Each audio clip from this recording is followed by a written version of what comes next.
Good day all stakeholders of the National Institute for the Deaf.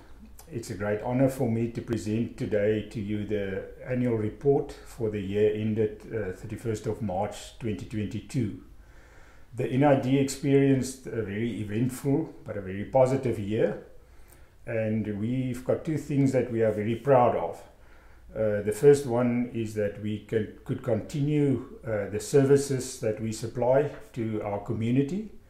But the second thing that we're very proud of is that we could end the year with a positive surplus on our income statement.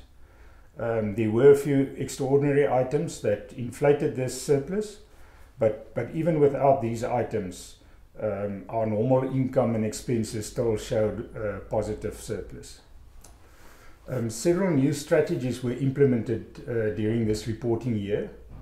The biggest change was moving the previous skills training activities of NID into a new separately managed, totally independent unit called the NID Training NPC. There are several reasons for this change. The main reason was to form a specialized, focused training unit which can move with the market and compete freely with other private training providers for the limited funding available in this field, while focusing on skills training for the disability sector. The second change I can report on is the shift in focus of our previously called Integrated Support Services Department, or ISS as we refer to it.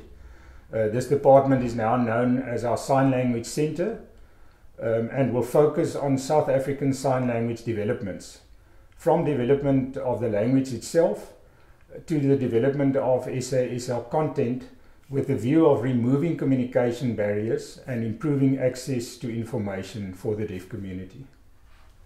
Our NID Care Department, we experienced challenges with sustainable funding, seeing that only about 12% of our residents can financially afford their levies. For the balance of the residents, we rely on subsidies and grants, which only cover about 20% of the cost per resident.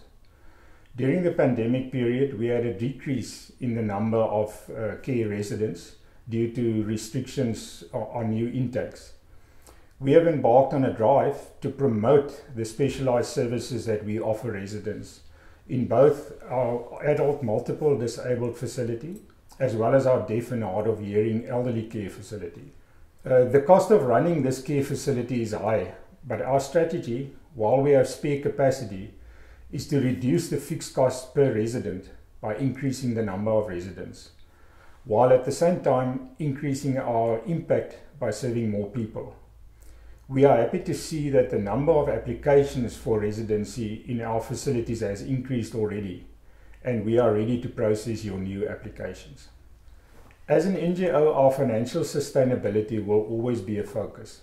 The NID is fortunate to have the use of the extensive land and buildings where we are situated.